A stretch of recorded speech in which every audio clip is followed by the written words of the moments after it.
Autor: Edson de Oliveira Nunes. Título do livro: A Gramática Política do Brasil, Clientelismo e Insulamento Burocrático. Edição: Terceira Local, Brasília, Distrito Federal. Editora: Enapano. 2010 ISBN 85 7110 384 4 páginas 95 a 114. Página 95. Título: Capítulo 2: Mudança dentro da continuidade. Velhas e novas arenas políticas no período pós-guerra. Na década de 50, vários fatores contribuíram para produzir no Brasil a institucionalização de um sistema sincrético. O insulamento burocrático emergiu como uma estratégia crucial para deslanchar um ambicioso plano industrial. Agências burocráticas insuladas tiveram um papel central nesse plano, gerando, desencadeando e supervisionando o processo, em meio a uma forte coalizão que se sustentava em uma ampla ideologia desenvolvimentista. Estas questões serão analisadas neste capítulo. Inicialmente, vamos abordar o contexto em que o insulamento burocrático foi perseguido, como forma de ação racional em direção à industrialização. Em seguida, como foram criadas algumas agências insuladas. Finalmente, serão analisados os fatores responsáveis pela institucionalização do sistema.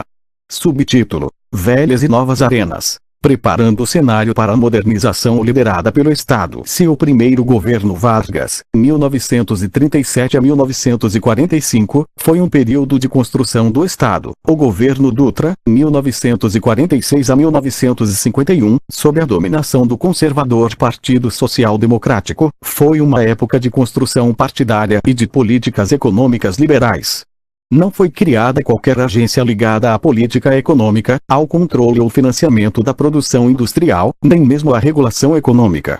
A intervenção na economia ficou restrita ao controle sobre o comércio exterior. Neste período inicial de reconstrução democrática, prevaleceram políticas econômicas liberais, com efeitos devastadores sobre o balanço de pagamentos. Início da nota 1. Pedro S. Mala, et al. Política Econômica Externa e Industrialização no Brasil, 7.939, 952, página 368, 9, L.C. Bresser Pereira, Desenvolvimento e Crise no Brasil. Fim da nota 1. Página 96. Entretanto, o liberalismo econômico do pós-guerra imediato era de uma extração muito peculiar, pois não veio acompanhado de valores compatíveis e instituições formais na esfera política. Nas relações entre governo e um movimento sindical, por exemplo, a estrutura corporativa do período ditatorial permaneceu em vigor, e o sindicalismo foi fortemente reprimido. A Confederação dos Trabalhadores Brasileiros foi declarada ilegal, e o governo interveio em inúmeros sindicatos, com o objetivo de remover lideranças consideradas radicais. Tal como em outros países, na mesma época, o Partido Comunista Brasileiro foi banido do cenário político e declarado ilegal, por adotar princípios considerados contraditórios com a Constituição brasileira. Início da nota 2. Maria Celina da Araújo, o segundo governo Vargas, 1951 a 1954. Thomas Q. de Moré, Brasil. De Getúlio a Castelo. Francisco C. V. Forte, Participação e Conflito Industrial. Contagem em Osasco, 1968, Caderno Sebrap. Kenneth Erickson, The Brazilian Corporate Stunt and Working Class Politics. Fim da nota 2. Quanto aos outros partidos políticos, mesmo aqueles que, como a União Democrática Nacional, lutavam pela causa do universalismo de procedimentos e do cosmopolitismo, não solucionaram as contradições que caracterizaram o novo período democrático. Aliás, a despeito de seu programa e de sua retórica pública, a União Democrática Nacional juntou-se à coalizão de patronagem liderada pelo Partido Social Democrático. Embora o Congresso discutisse os problemas mais importantes, a luta diária por políticas e valores básicos a serem implementados, de acordo com uma perspectiva mais nacionalista e estatizante, iria acontecer em uma nova arena política, o aparelho de Estado. Foram lutas travadas por tecnoburocratas com claras e fortes orientações políticas e nenhuma filiação partidária. Estes técnicos, em importantes e influentes posições, desprezavam os partidos políticos por sua irracionalidade e apoiavam iniciativas administrativas que driblassem os partidos através da ação executiva.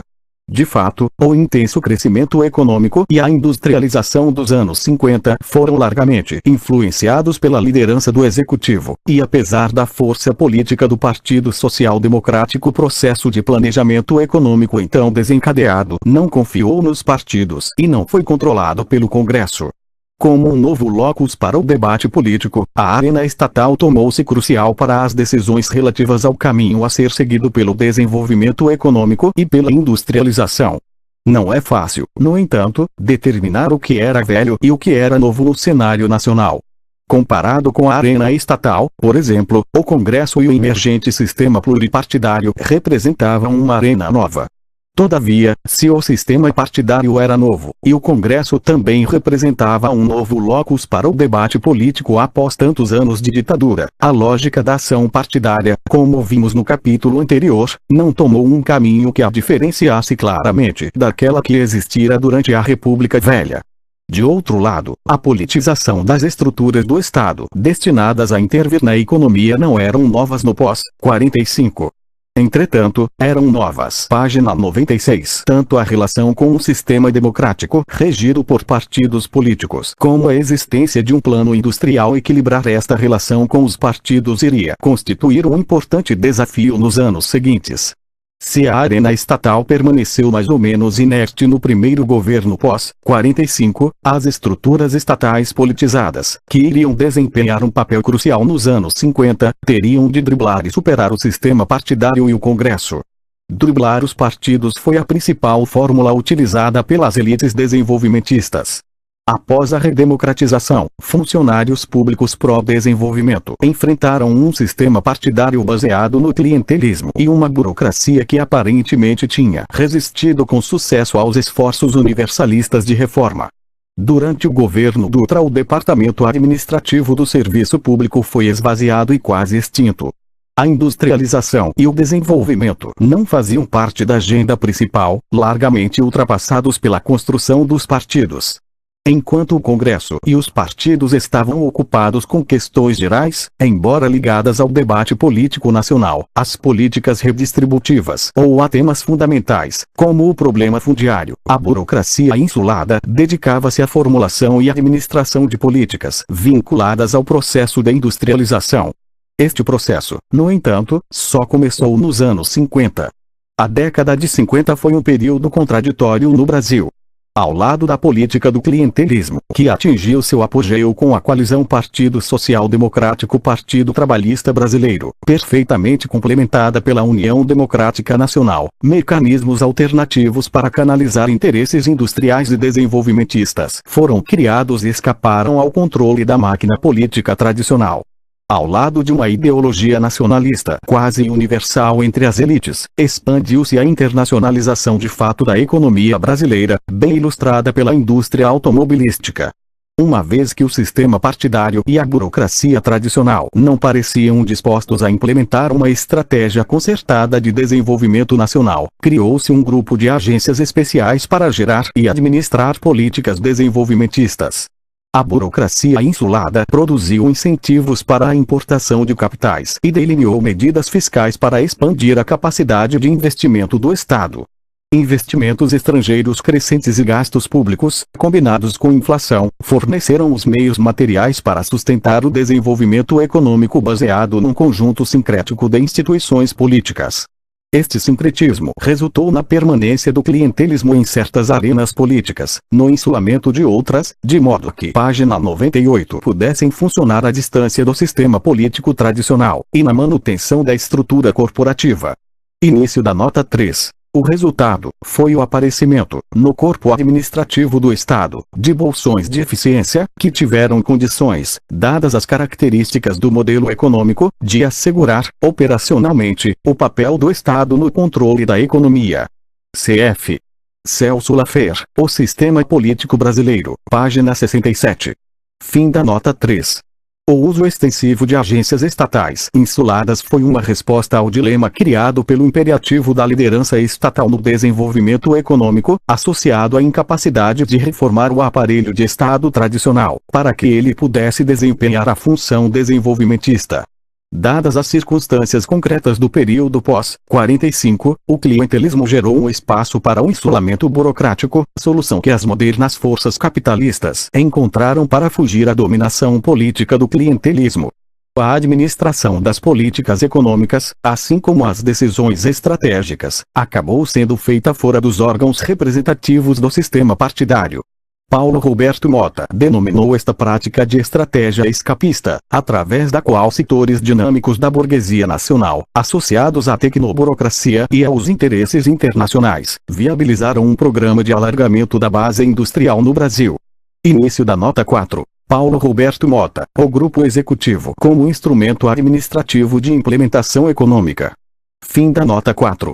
As elites desenvolvimentistas, incluindo aquelas que haviam trabalhado no Departamento Administrativo do Serviço Público, acreditavam que a modernização econômica seria impossível, a menos que as agências burocráticas de planejamento e implementação das políticas econômicas fossem equipadas com pessoal recrutado à base de competência e não de conexões políticas.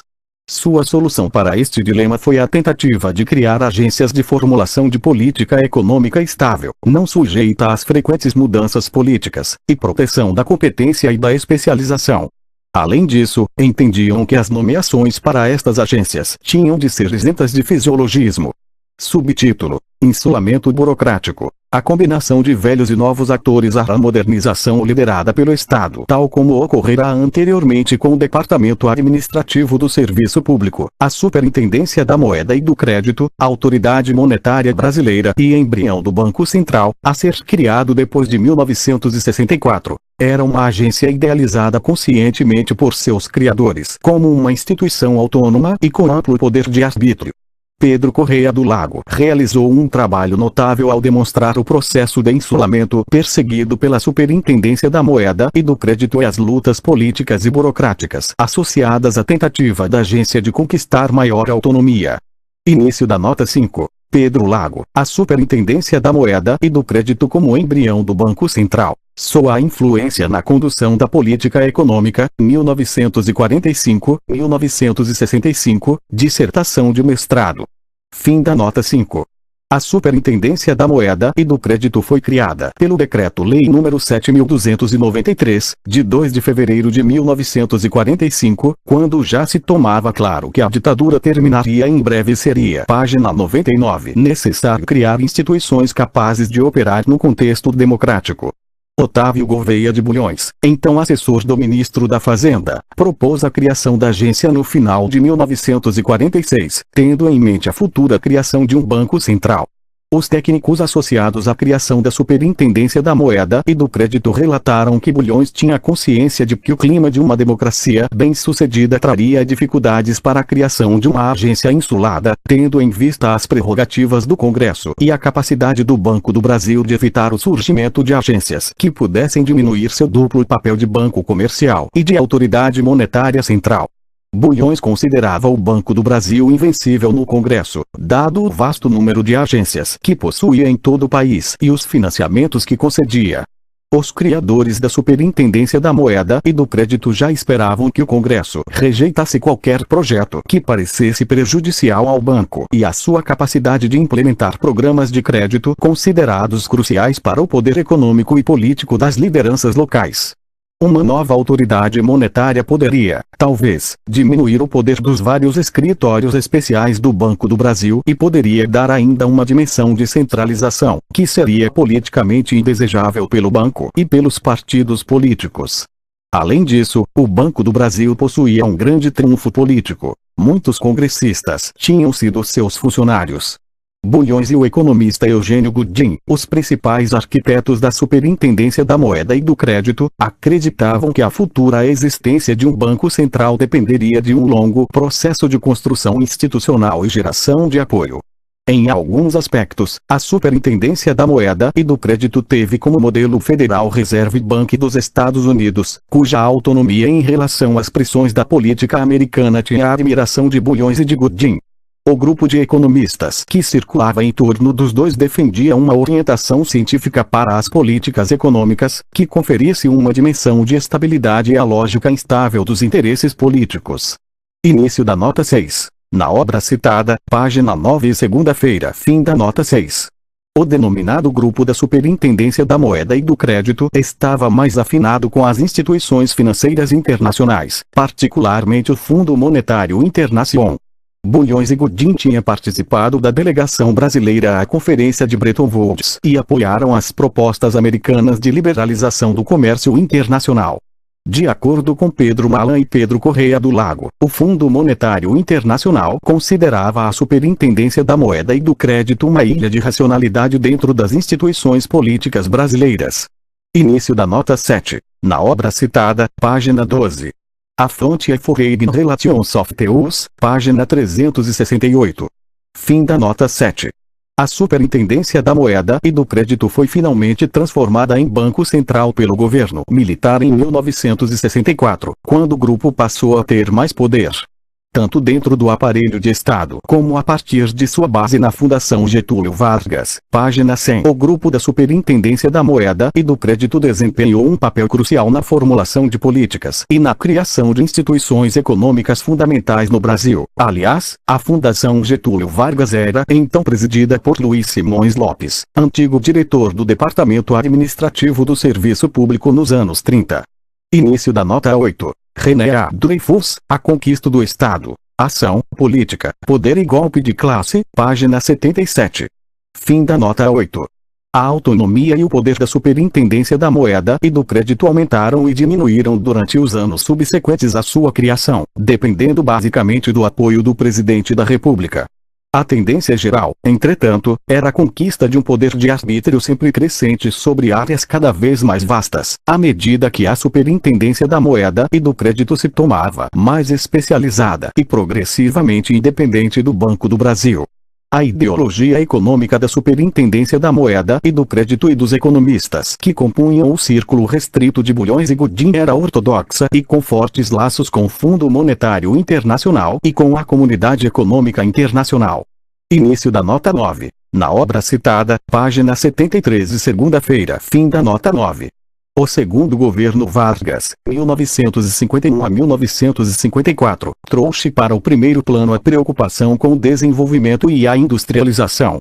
O Departamento Administrativo do Serviço Público foi reativado, embora com muito menos poder do que antes. Os primeiros passos para o fortalecimento da industrialização começaram a tomar forma à medida que o Estado adotava determinadas políticas. Início da nota 10. Lavriense Orion, Civil Service Reform in Brasil, Principes versus Practice, Latin American Monographs, página 270 a 271. Fim da nota 10. Quando assumiu o poder em 1951, ao contrário do que acontecera em 1930, Getúlio tinha à sua disposição inúmeros diagnósticos dos problemas econômicos brasileiros, assim como inúmeras recomendações de como superar os gargalos já detectados. Uma quantidade considerável de documentos havia sido produzida pelas missões Coquiabinc, 1942 e 1948, e seria produzida pela Comissão Mista Brasil-Estados Unidos, 1951 a 1953. Em 1954 a Comissão Econômica para a América Latina começou um processo de colaboração com o Banco Nacional de Desenvolvimento Econômico. Início da nota 11. Pedro Lago, a Superintendência da Moeda e do Crédito como embrião do Banco Central. Fim da nota 11. A criação e a evolução do Banco Nacional de Desenvolvimento Econômico seguiram um modelo em muitos aspectos similar ao da Superintendência da Moeda e do Crédito, uma agência separada da burocracia tradicional. Durante os primeiros anos, suas atividades ficaram limitadas por falta de apoio adequado do Executivo e por uma incapacidade de controlar na prática os recursos financeiros que lhes foram legalmente alocados. Ao longo deste período de frustração, o banco concentrou suas energias na coleta de dados econômicos e no desenvolvimento de sua própria especialização. Mais tarde, durante o governo Kubitschek, o Banco Nacional de Desenvolvimento Econômico desempenhou um papel central no Planos de Desenvolvimento que consolidou o avanço da industrialização brasileira. Início da nota 12. Rogério F. Pinto, The Political Eulogy of the Brazilian National Bank for Development. Luciano Martins, Povoirect Development Economic. Formation and Evolution de Structures Politics ao Brasil. Fim da nota 12. Tentativas de insulamento burocrático foram renovadas após o início do segundo governo Vargas, em 1951. Se na arena política o presidente era conciliador e tentou apaziguar a União Democrática Nacional com convites para participar de seu ministério, em termos de planejamento econômico Getúlio instalou página 101 um grupo de assessoramento, a Assessoria Econômica, que participou da formulação de políticas cruciais. Tal como o da Superintendência da Moeda e do Crédito, o grupo da Assessoria Econômica tinha especialização técnica e defendia o insulamento burocrático como forma de conferir maior competência ao processo de formulação de políticas. Nesta época os economistas da Superintendência da Moeda e do Crédito não mantinham contatos muito estreitos com os da Assessoria Econômica, conservando vínculos mais fortes com o grupo da Fundação Getúlio Vargas, composto por Eugênio Goodin, Bulhões, Alexandre Kafka, entre outros.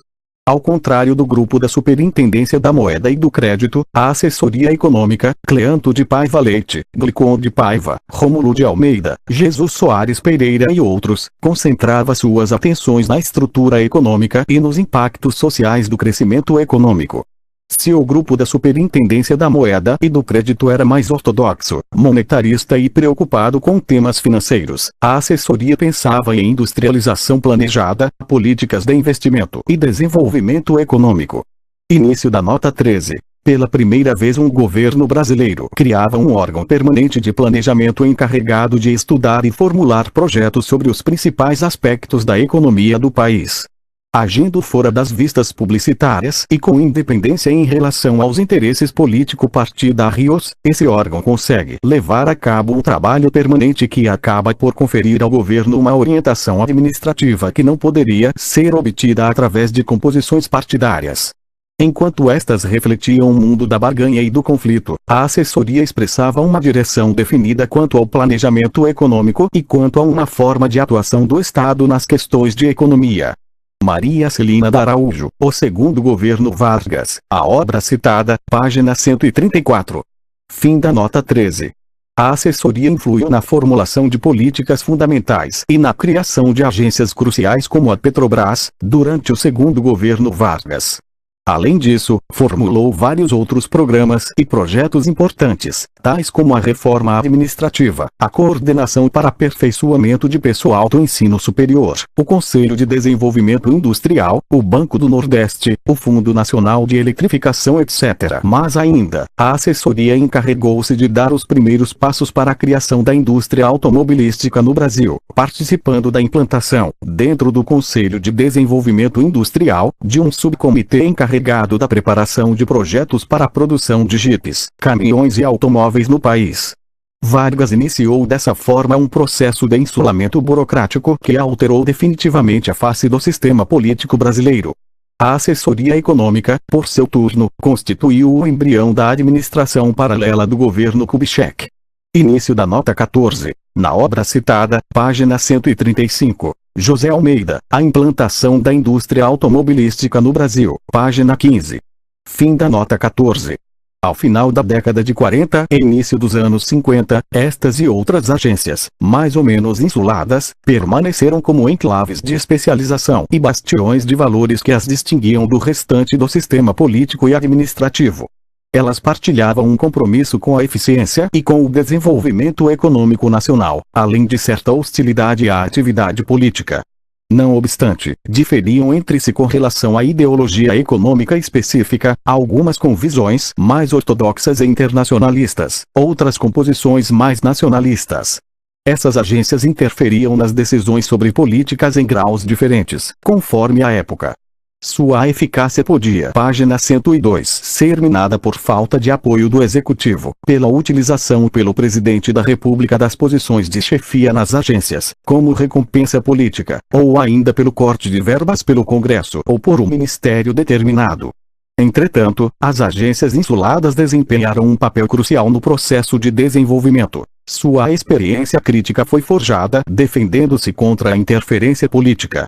Se o início de uma utilização intencional do insulamento burocrático, como forma de deslanchar projetos industriais, remonta ao segundo governo Vargas, foi o governo Kubitschek, 1956 a 1961, que fez uso do insulamento burocrático em larga escala, combinando com a patronagem, para consolidar o avanço da industrialização brasileira.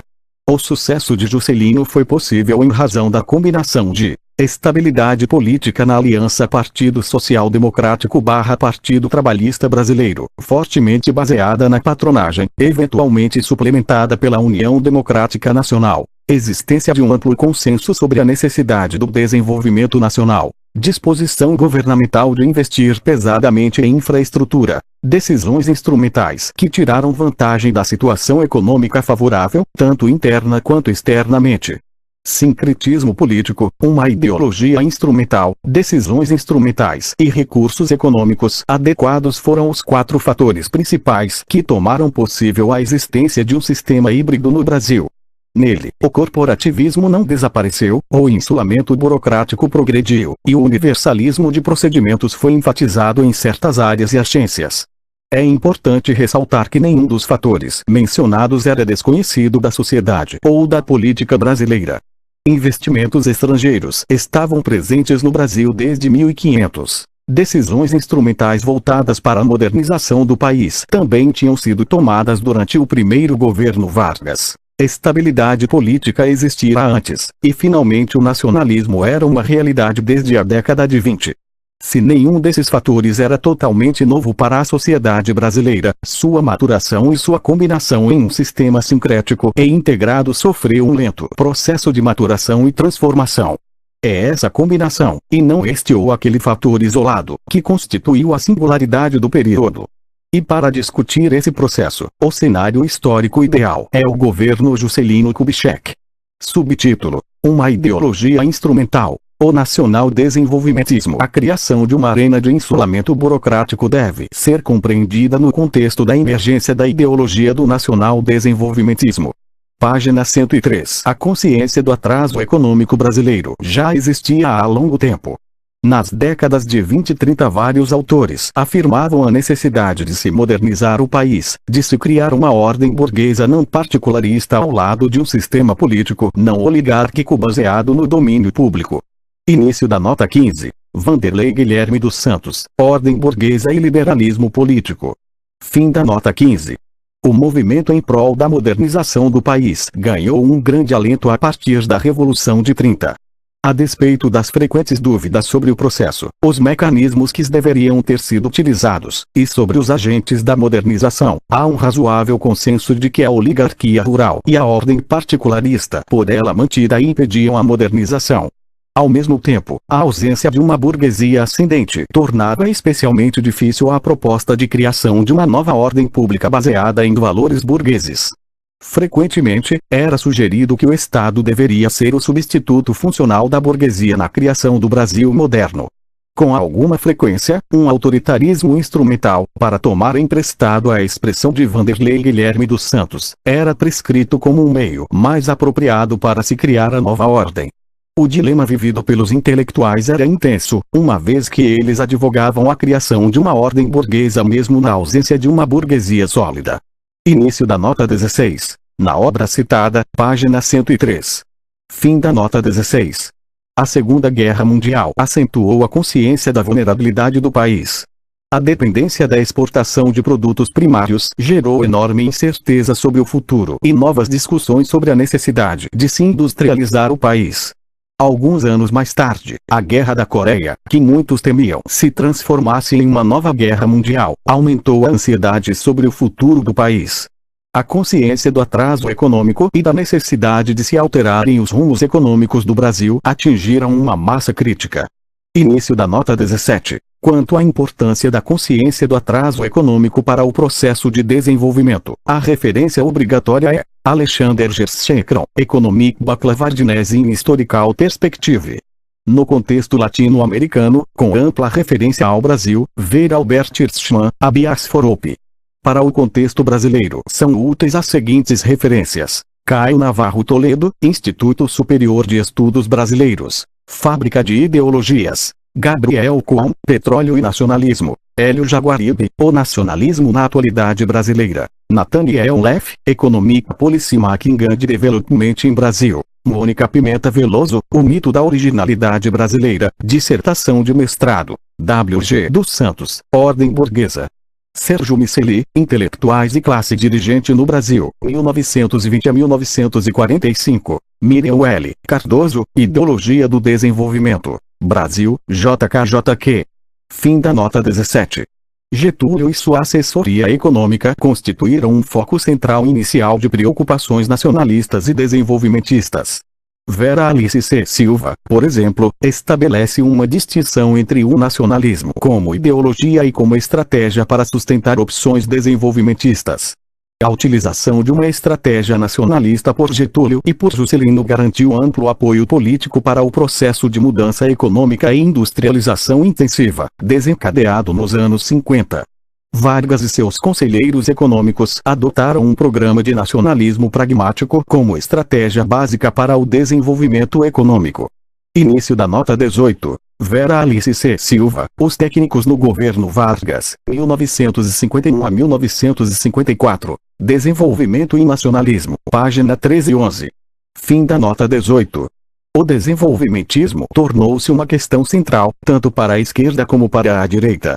Mesmo economistas liberais como Roberto Campos, um dos desenvolvimentistas cosmopolitas discutidos adiante, página 104, à época no Banco Nacional de Desenvolvimento Econômico, defendia a utilização do Estado como agente econômico para sustentar a industrialização. Início da nota 19. Ver Roberto Campos, Ensaios de História Econômica e Sociologia. Em palestras proferidas durante a década de 50, Roberto Campos denomina a si próprio um nacionalista pragmático. Em outro trabalho, Economia, Planejamento e Nacionalismo, Campos discorre, em vários artigos escritos entre o final da década de 40 e o início da década de 60, sobre o papel do Estado no desenvolvimento do Plano Nacional. Fim da nota 19. O nacional-desenvolvimentismo que constituiu a base doutrinária do governo Kubitschek era baseado numa visão de mundo que pode ser sintetizada nas palavras do próprio Juscelino. O nacionalismo que nós lemos em vista está fundamentado em nosso desenvolvimento, e nosso nacionalismo não é uma paixão fanática, bruta, deformada, imoderada, mas, antes, uma consciência seara. Nosso nacionalismo não é uma arma política, mas um elevado estado da mente, um impulso construtivo tal como este que forma, por exemplo, o plano de metas que é, esse sim, uma força nacionalista, uma cruzada cujos objetivos, múltiplos em aparência, são na realidade baseados no grande e único objetivo do desenvolvimento. Início da nota 20. Juscelino Kubitschek, A Marcha do Amanhecer. Fim da nota 20. Discursando no Clube Militar, em 21 de julho de 1959, Juscelino empregou a mesma retórica nacionalista para explicar as razões do rompimento das negociações com o Fundo Monetário Internacional. Na ocasião, o presidente afirmou que o Brasil recebia muito bem os investimentos estrangeiros, mas estabelecia uma distinção clara entre colaboração e exploração. Explicou que os objetivos nacionais, isto é, industrialização e desenvolvimento econômico, constituíam a maior prioridade do seu governo. Início da nota 21. Resenha do governo do presidente Juscelino Kubitschek, 1956-1961, Rio de Janeiro, Serviço de Documentação da Presidência da República, 1960. Fim da nota 21. O nacional-desenvolvimentismo tornou-se a estratégia política dominante nos anos 50 e encontrou em Juscelino, e em seu governo, sua mais forte expressão. Defensores do desenvolvimentismo podiam ser também identificados entre militares, grupos profissionais, setores da burocracia estatal e classes médias urbanas. A oposição ao nacionalismo também estava presente em muitos lugares, e acalorados debates e acusações contra os entreguistas aconteciam em inúmeros fóruns. O mais interessante, entretanto, era a ausência de visões alternativas de igual força. Início da nota 22. Nathaniel Leff, Economic Policy Making and Development, da obra citada. Página 141 a 142. Dilemas existiam, porém.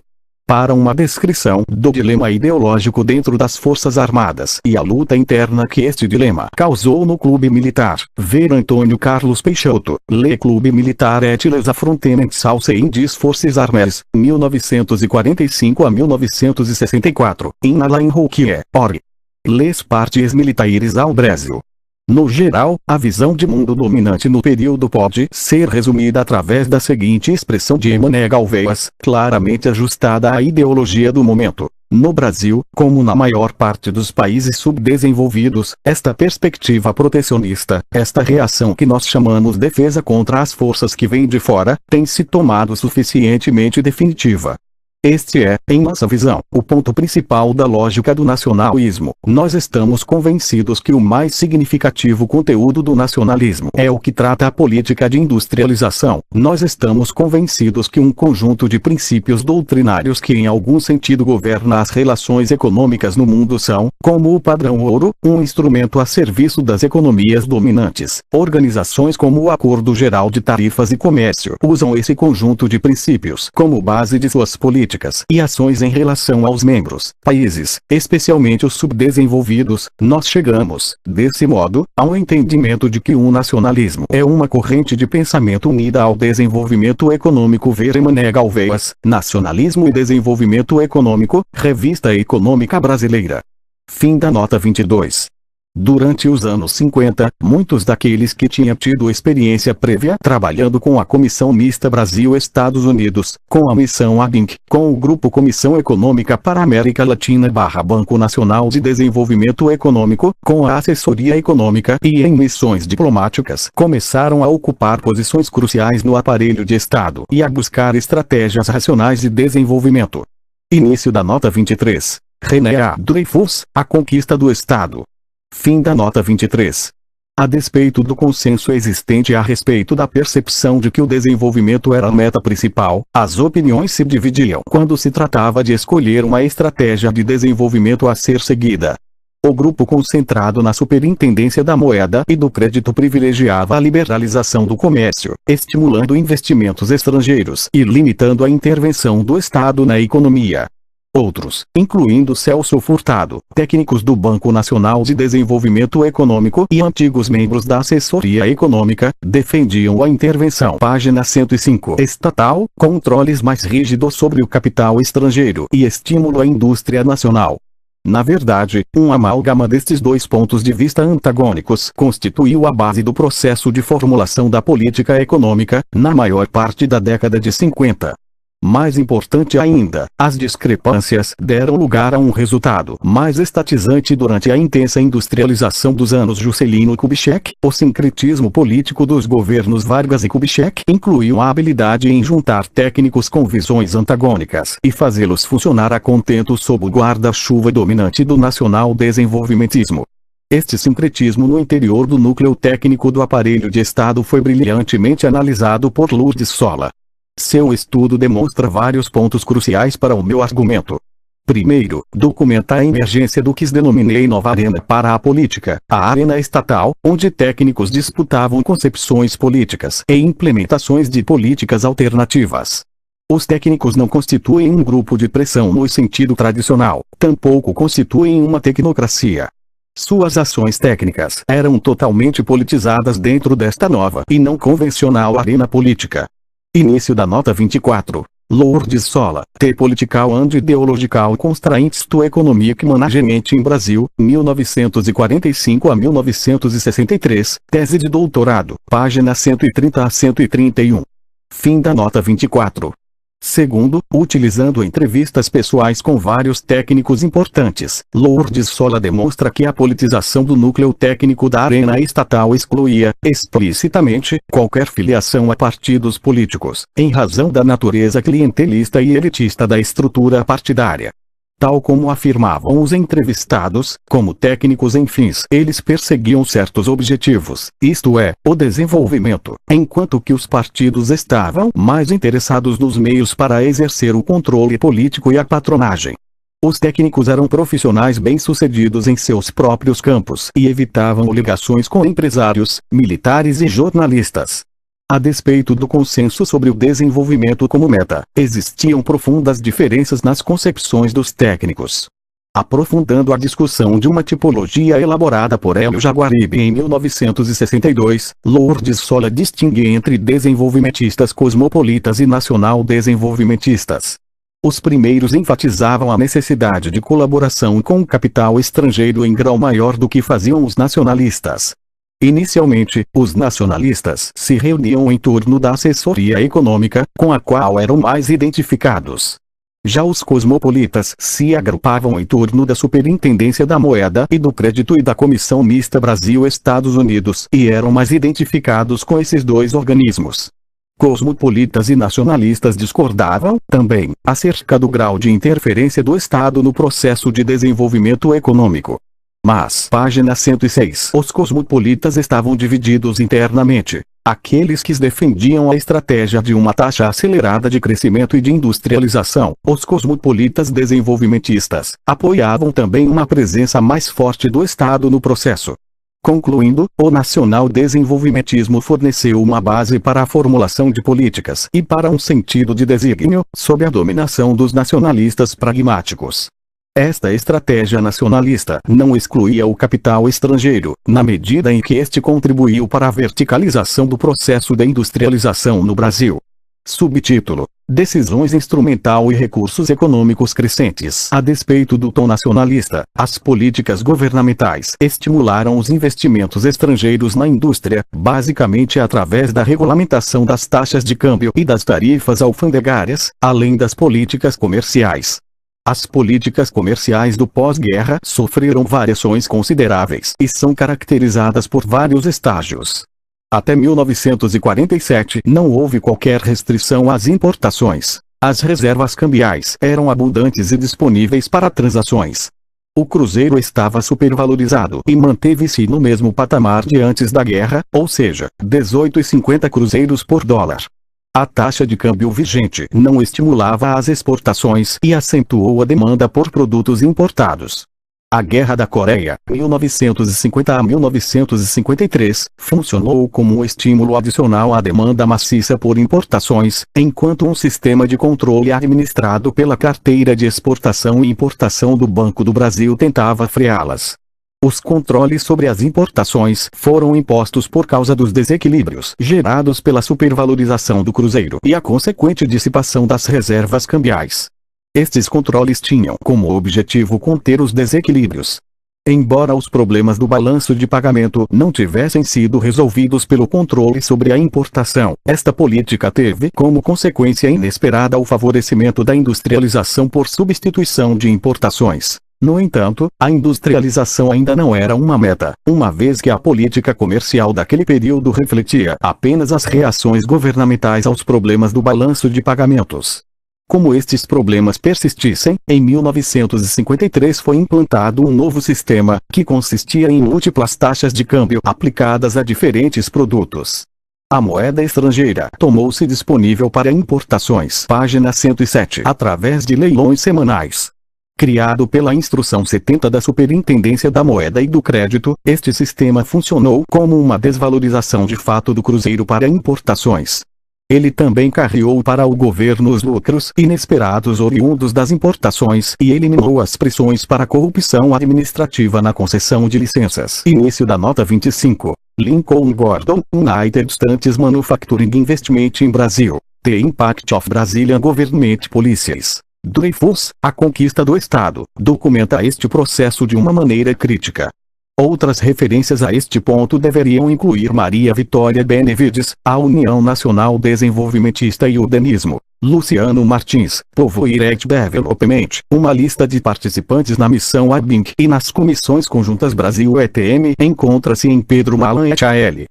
Política Econômica Externa e Industrialização no Brasil, 1939 a 1952. Pedro Lago, A Superintendência da Moeda e do Crédito como embrião do Banco Central. Sua influência na condução da política econômica, 1945 a 1965, dissertação de mestrado, detalha as atividades dos grupos de economistas que circulavam em torno de Gooding e Bulhões desde a década de 40. Maria Celina da Araújo, o segundo governo Vargas, apresenta informações sobre a assessoria econômica.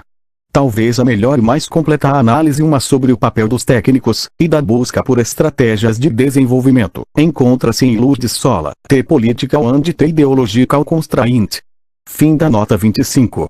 De acordo com o novo sistema, os principais produtos importados foram divididos em 5 categorias, através dos leilões. Outras cláusulas também beneficiavam a importação de maquinaria.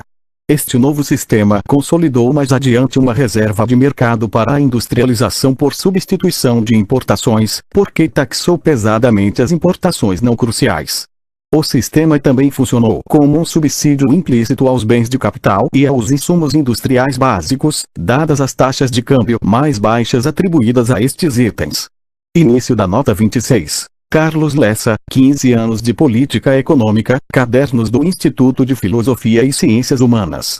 Fim da nota 26. Os primeiros passos verdadeiros na direção de uma política industrial só foram tomados depois que Getúlio Vargas assumiu o poder pela segunda vez, em 1951.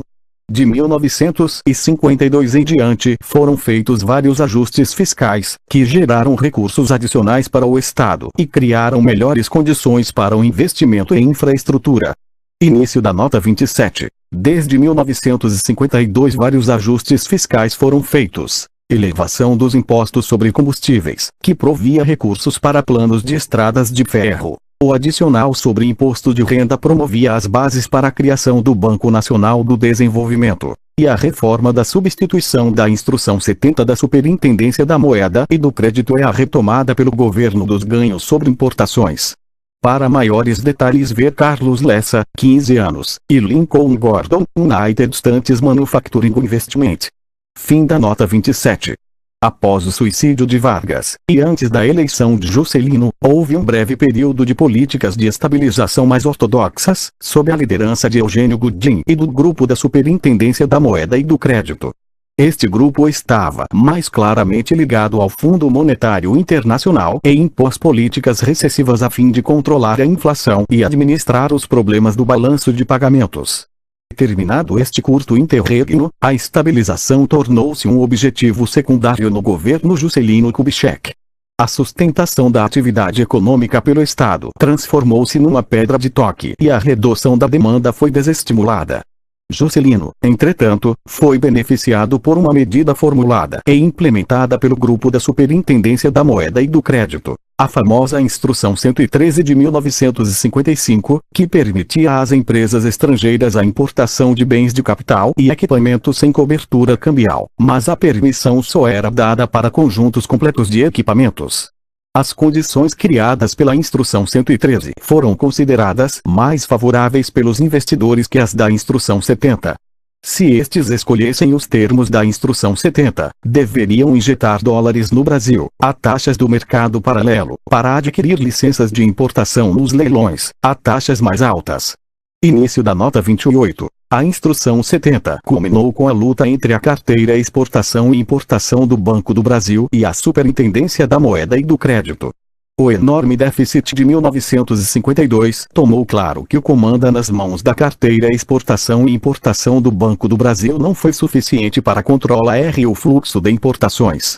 Gordon sugere que a Carteira Exportação e Importação do Banco do Brasil era mais liberal. Luiz Simões Lopes, o primeiro homem do Departamento Administrativo do Serviço Público, era o diretor. A Superintendência da Moeda e do Crédito queria controles mais eficientes, algo como a Lei 1807 aprovada pelo Congresso em 1952. Em outubro de 1953 a Instrução 70 era questionada.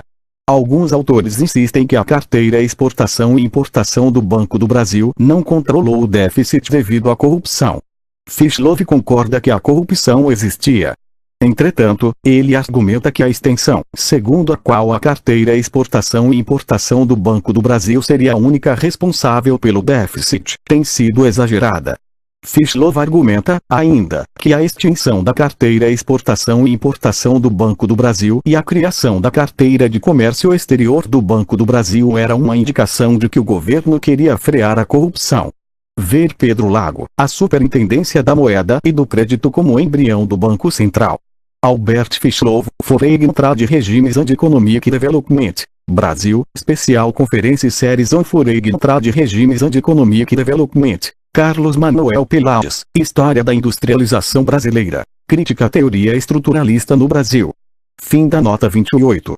Segundo Pedro Correia do Lago, após a Instrução 113, aumentou drasticamente a entrada de capital estrangeiro no Brasil. Início da nota 29. Segundo Sochak-Zewski, citado em Pedro Lago, a SUMOC como embrião do Banco Central, da obra citada. Página 126. Os dados são os seguintes. Nota 1 da revisora. Tabela a seguir não possui título e está em milhões de dólares. Fim da nota 1 da revisora.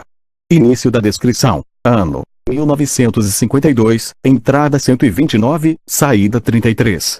Ano 1953, entrada 104, saída 46. Ano 1954, entrada 160, saída 134. Ano 1955, entrada 163, saída 140. Ano 1956, entrada 370, saída 187. Ano 1957, entrada 497, saída 242. Ano 1958, entrada 501, saída 324. Ano 1959, entrada 597, saída 377. Ano 1960, entrada 485, saída 451. Ano 1961, entrada 676, saída 353. Final da descrição. Fim da nota 29.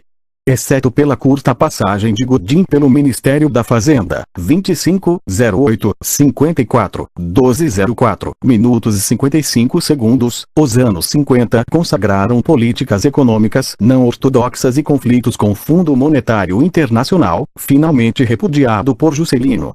Página 108. Segundo Carlos Lessa, a pergunta crucial a ser feita é por que o Brasil decidiu perseguir o desenvolvimento ao invés da estabilidade, distanciando-se de outros países latino-americanos neste particular. Lessa aponta razões subjetivas e objetivas. A. A consciência do atraso. B. As políticas fiscais adotadas para financiar programas não sofreram a oposição da burguesia e o interesse dos capitalistas nacionais. A burguesia industrial ainda não era bastante forte para impor o seu próprio projeto, mas já podia representar um aliado poderoso. C. A industrialização e desenvolvimento anteriores tornaram possível optar pelo planejamento econômico e pela expansão, em lugar da retração. Início da nota 30. Carlos Lessa, 15 anos, da obra citada. Página 5. Fim da nota 30. Durante os 20 anos anteriores ao programa de metas, e até 1973, o suprimento de produtos industrializados, importação mais produção nacional, cresceu a uma taxa anual de 8%, quando alguns anos ruins são excluídos, a taxa sobe para 10,5% no período 1937 a 1939 a 1954 a 1956, e para 11,2% no período 1954 a 1956 a 1971 a 1973. Início da nota 31. Malan et al. Política Econômica Externa, da obra citada. Página 293, 4. Fim da nota 31.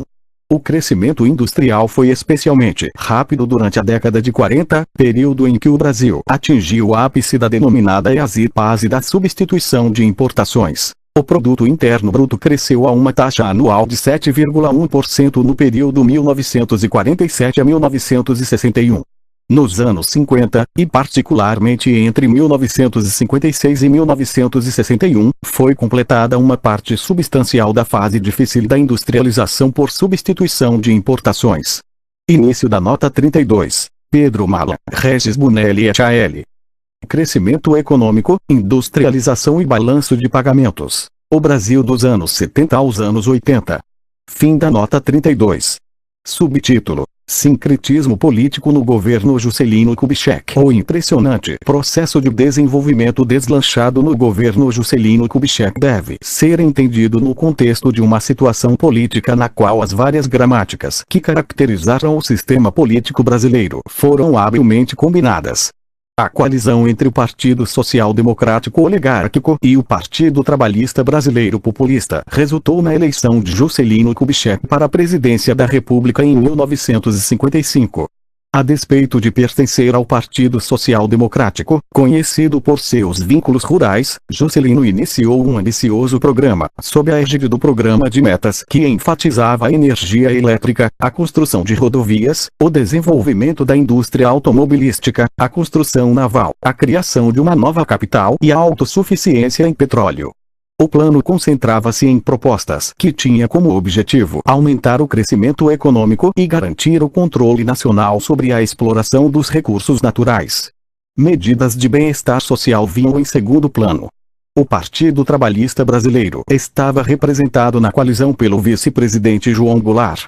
Embora originalmente organizado pelo Estado, basicamente como página 109 mecanismo para controlar e cooptar a classe operária, o Partido Trabalhista Brasileiro criou uma série de conflitos com o Partido Social Democrático, em razão de seu apoio constante e promoção da mobilização operária como forma de veicular demandas populares. Através do vice-presidente e do controle sobre o Ministério do Trabalho, o partido pôde enriquecer a agenda de vantagens sociais para os trabalhadores, por meio da mobilização e da pressão política, mas também de uma contínua troca de favores políticos com a elite nacional. João Goulart controlava a política trabalhista, como parte do acordo entre Partido Social Democrático e Partido Trabalhista Brasileiro, através do Ministério do Trabalho e de uma rede corporativista que unia sindicatos, institutos de previdência social e dispositivos legais. Início da nota 33. Kenneth Erickson, The Brazilian Corporate State and Working Class Politics. Fim da nota 33. O Partido Social Democrático controlava outras redes clientelistas na administração, através de ministérios como Aviação e Obras Públicas, Justiça, Agricultura, Fazenda. Já a União Democrática Nacional, embora apoiasse o programa de Juscelino no Congresso, não ocupou uma única pasta.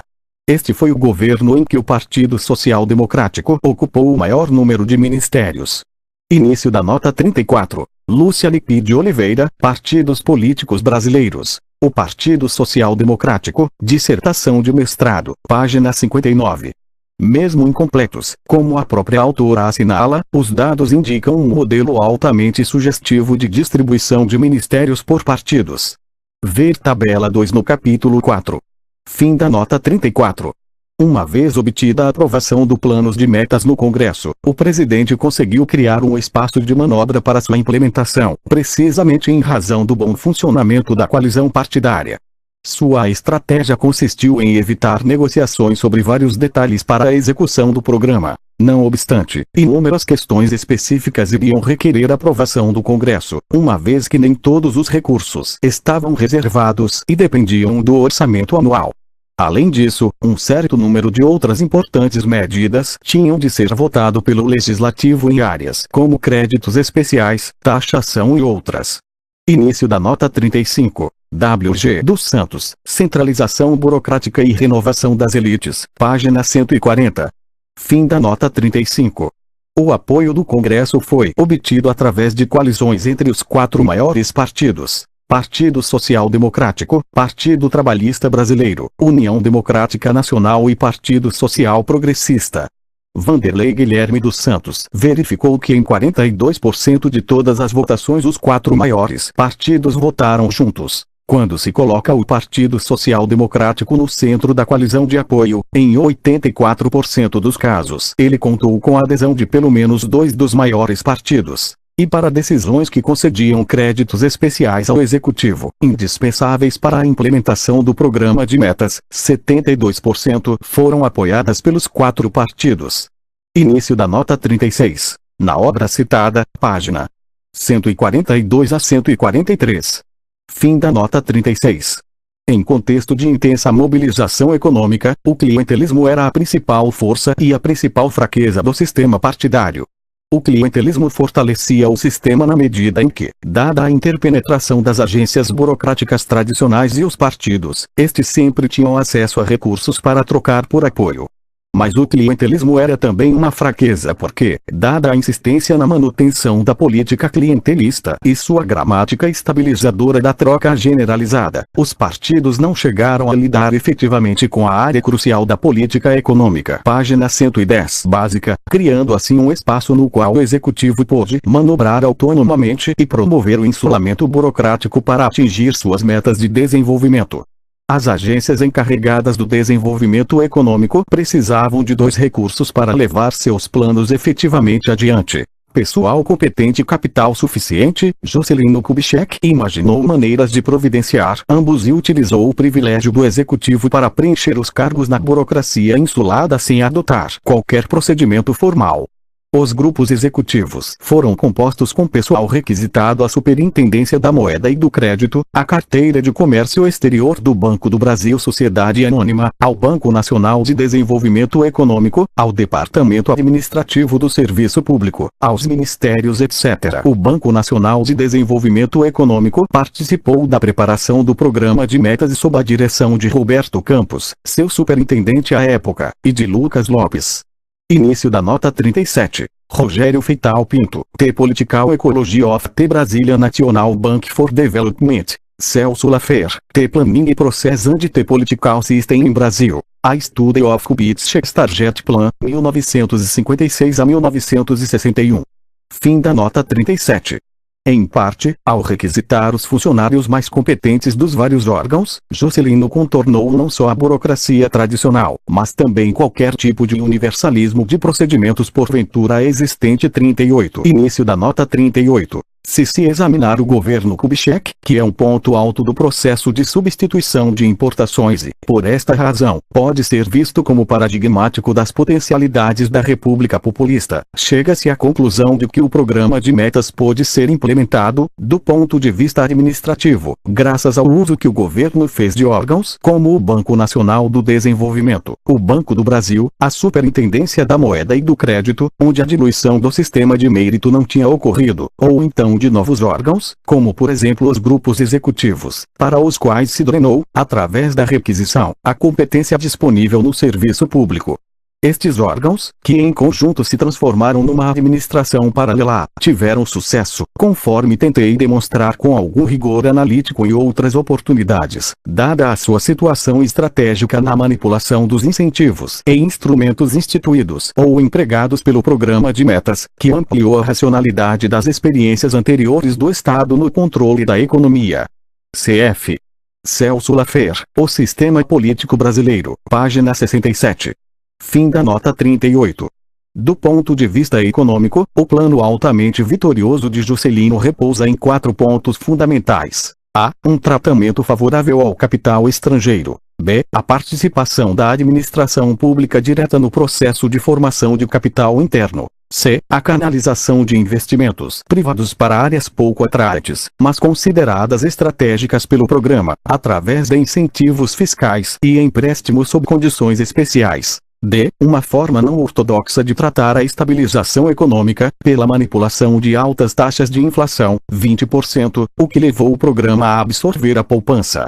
Início da nota 39. Ver Carlos Lessa, 15 anos, Passim, para o papel da inflação como recurso econômico.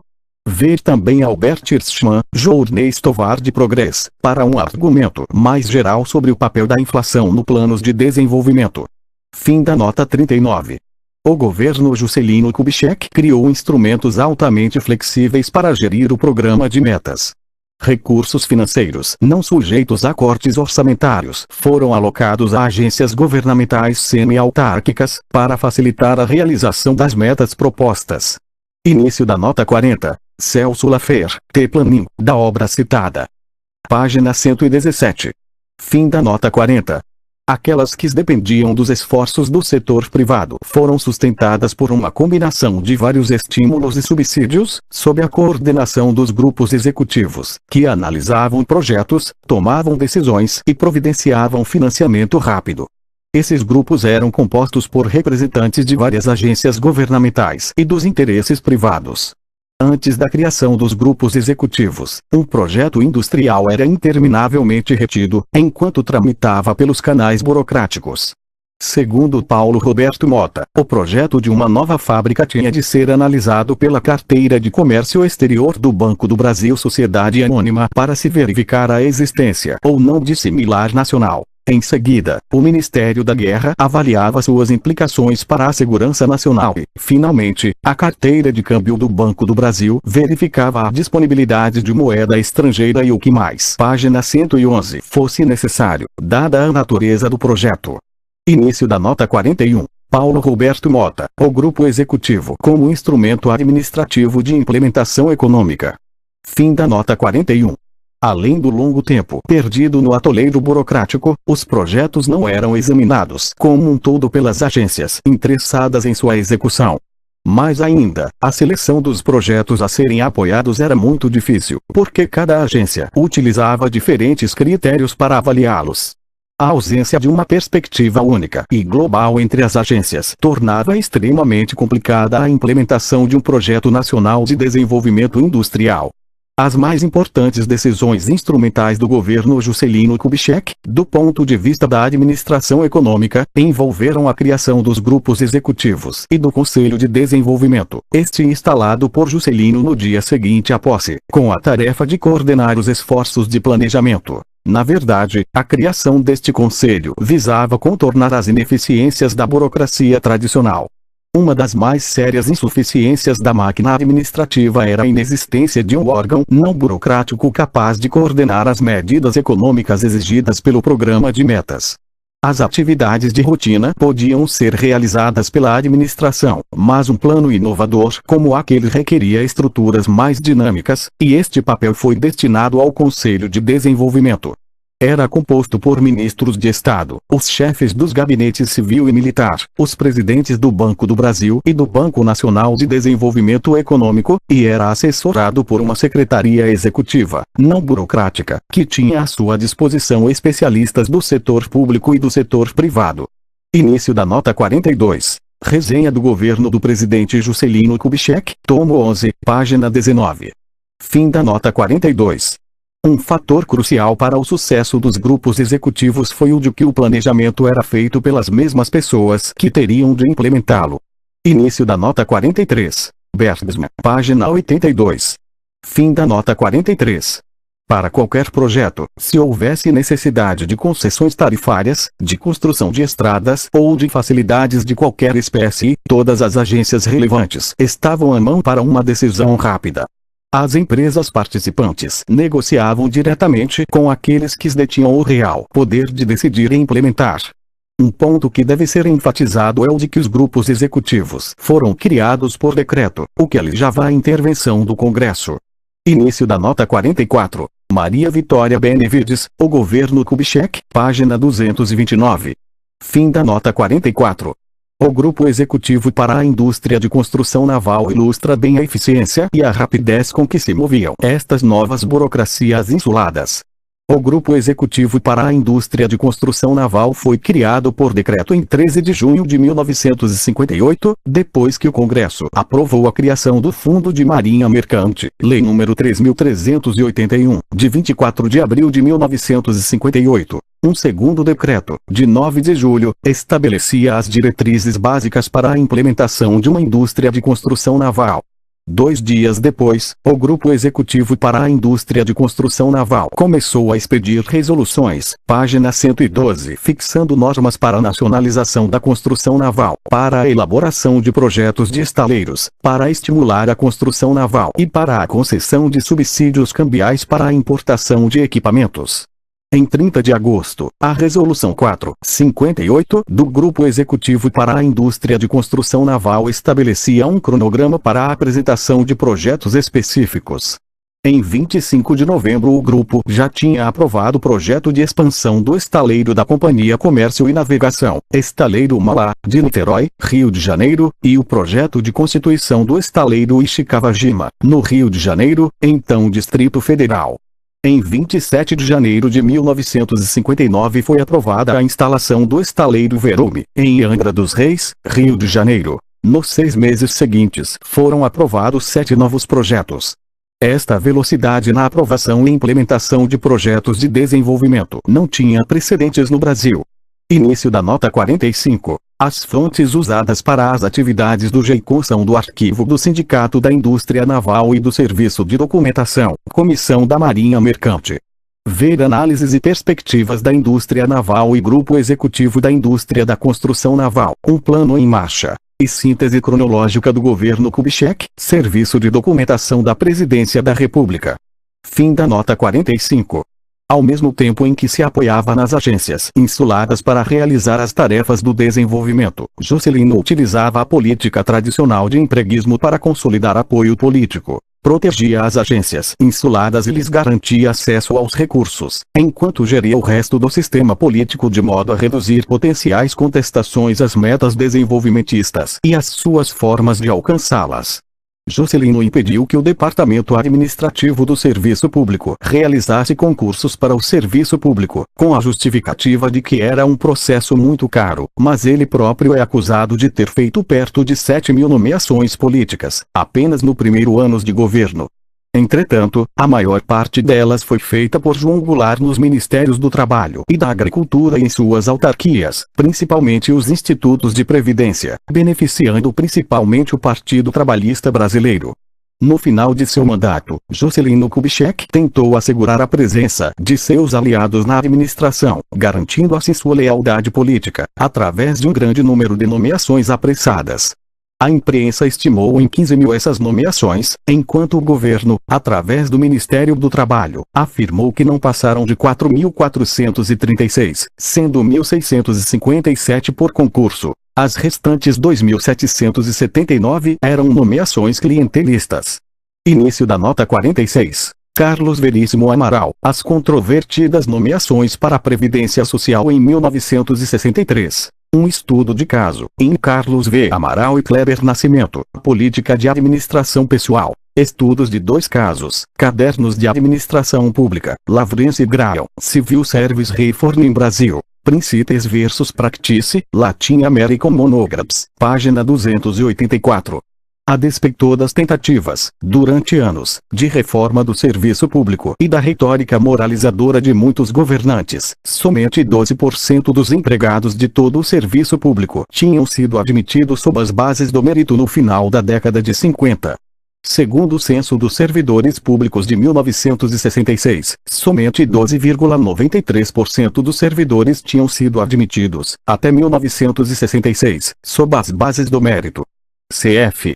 Alexandre Barros, O Estado Cartorial, tese de mestrado. Celso Lafer, O Sistema Político Brasileiro, página 39. Gilbert Stegel, The Vicissitudes of Governmental Reform in Brasil. A Study of the DASP, tese de doutorado. Lavrence Graham, Civil Service Reform in Brasil, Latin American Monographs. Fim da nota 46. Título. Conclusão. A combinação das gramáticas como um ato de malabarismo. A combinação de fatores analisada nas sessões anteriores explica a criação de uma janela histórica para o processo de construção institucional e acumulação de capital no Brasil. A definição de uma trajetória para o capitalismo moderno, baseada no avanço da industrialização, teve lugar no contexto governado pela lógica da troca generalizada. As tentativas, página 113, de substituição desta lógica pelos cânones da troca específica, que caracterizam as modernas economias de mercado, dependeram da intervenção do Estado e do insulamento burocrático. O insulamento burocrático forneceu ao país uma administração econômica racional, gerida por elites profissionais modernizantes, associadas a grupos empresariais internacionalizados. Embora essas elites se percebessem como portadoras legítimas de valores modernos e universalistas, o resultado de sua ação não foi absolutamente a criação de um domínio público. Suas atividades não tinham por objetivo a expansão das bases para uma cidadania universalista no país. Ao invés disso, contribuíram para manter inalteradas as bases da cidadania regulada da República Velha. Ao ocupar o espaço deixado pelo sistema clientelista, as burocracias insuladas provaram sua eficiência em gerir a economia, mas não se preocuparam em criar formas de controle do aparelho burocrático pelo Congresso ou por outras agências.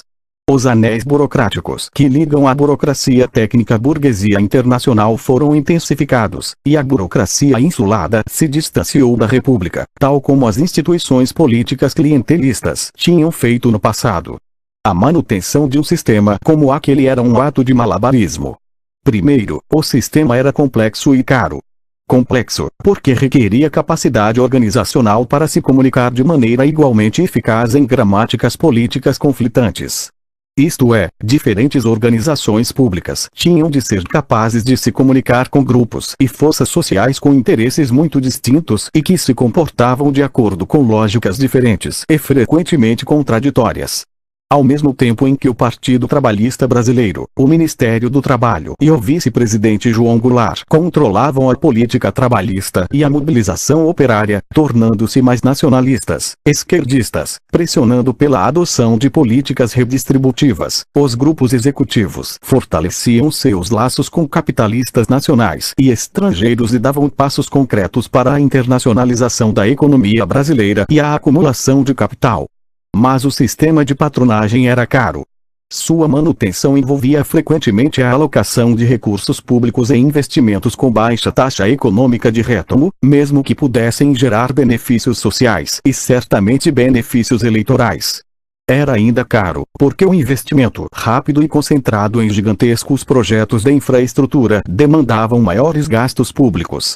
Segundo, tratava-se de um ato de malabarismo porque os atores cruciais envolvidos no planejamento e na implementação do Planos de Desenvolvimento, página 114, concordavam sobre a meta geral a ser atingida, a industrialização, mas discordavam sobre as premissas de valor, isto é, as ideologias e tecnologias a serem utilizadas. A solução encontrada por Juscelino e por Getúlio foi evitar que a politização das questões gerasse uma paralisia decisória na parte executiva. Ambos mantiveram os técnicos discordantes em diferentes agências, garantindo assim a eficiência e a consistência interna de cada agência. Os dois presidentes puderam manipular as agências e reconciliar suas atividades em fóruns maiores, como o Conselho de Desenvolvimento, os grupos executivos ou o Banco Nacional de Desenvolvimento Econômico, onde as decisões eram baseadas em premissas mais pragmáticas e menos ideológicas. Assim, o debate ideológico podia prosseguir, tanto no Congresso como entre técnicos e agências, sem efeitos particulares nas decisões. Figura 2. Início da descrição da imagem. Título da imagem: Mudança na continuidade. Clientelismo e insulamento burocrático no Brasil contemporâneo. A imagem possui 4 quadros interligados por um círculo cujo título é Fatores de Origem, onde cada um deles aponta para outros 4 quadros também interligados, só que por um retângulo cujo título é Fatores Catalíticos. E estes 4 últimos quadros apontam para o quadro central.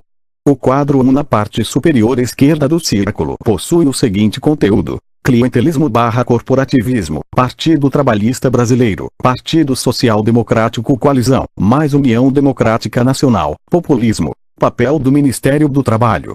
O quadro 2 na parte superior à direita possui o seguinte conteúdo: Estratégia escapista, Administração indireta, Ilhas de eficiência.